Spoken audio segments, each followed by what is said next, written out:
पण आता पुन्हा एकदा पाहूया की जीवनी शक्ती काय आहे, म्हणजे जे आपल्या शरीराला निरोगी आणि चांगले ठेवतं.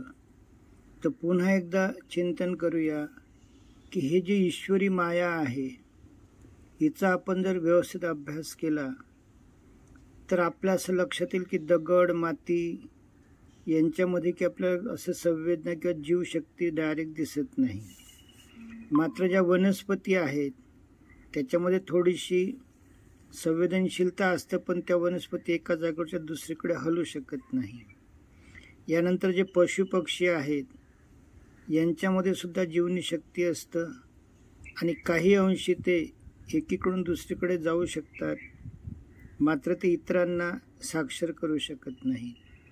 मनुष्य हा एक अशी व्यक्ती आहे की हा सर्वांना साक्षर करू शकतो आणि तो बुद्धिवान आहे. वास्तविक आपण थोडं चिंतन जर केलं तर आपण जीवनी शक्तीशी चांगलं परिचित आहोत आणि ढोबळ मनाने आपलं जे शरीर असतं ते 5 भागामध्ये विभागलेलं असतं. अन्नमय कोश, प्राणमय कोश, मनोमय कोश, विज्ञानमय कोश आणि आनंदमय कोश. मला वाटतं हे आपल्याला मराठीपेक्षा तर इंग्रजीत जास्त समजणार. Physical body, vital body, emotional body आणि इंटेलेक्च्युअल बॉडी, तसंच स्पिरिच्युअल बॉडी. तर असं हे जी आपली प्राणशक्ती आहे ही आत्म्यामध्येच असतं, मात्र त्यावर विकार जमा झाल्यामुळे आपल्याला ह्या जीवनी शक्तीची जाणीव होत नाही. तसं आपण ह्या जीवनी शक्तीशी पूर्वापार परिचित आहोत. आपण गोऱ्या लोकांच्या जुन्या कोर्ट कचेऱ्या जर पाहिल्या तर तिथे एक मोठी आराम खुर्ची असायची की ज्यामध्ये दुपारी हे गोरे साहेब जेवण झाल्यानंतर पाय लांब करून अर्धा एक तास झोप घेत, किंवा खेडेगावातसुद्धा मजूर किंवा कष्टकरी माणसं दुपारी 12-1 वाजता जेवण केल्यावर घंटाभर झोप घ्यायचे, आराम करायचे. तर अशा रीतीनं जीवनी शक्ती आपल्याला अशी समजावून सांगितलेली आहे की आता उदाहरणार्थ एक बैल दिवसभर काम करतो आणि तो खातो काय, तर हिरवा चारा किंवा कधी कधी कोरडा कडबासुद्धा.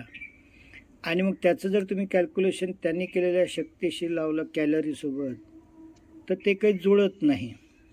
याच्या उलट आपण मनुष्य काजू बदाम जरी खाल्ले तरी आपल्या अंगात उत्साह असेलच असं नाही, कारण आपल्या मनावर चिंता, विकार, लोभ, लालच याचे अनेक मळ चढलेले आहेत.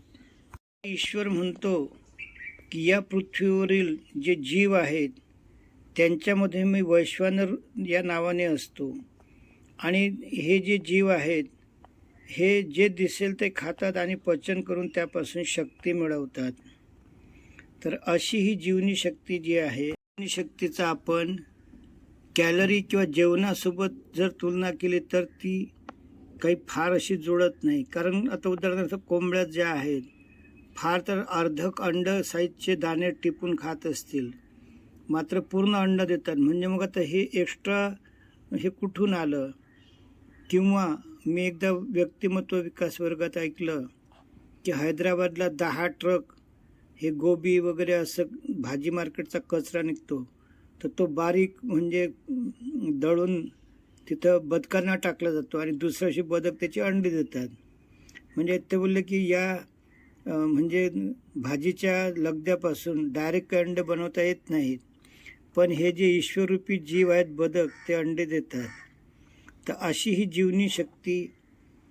याचं आता थोडक्यात जर सांगायचं म्हटलं तर माझं नाव समजा गजानन आहे आणि माझ्या अंदर जीवनी शक्ती म्हणून लोक मला ओळखतात.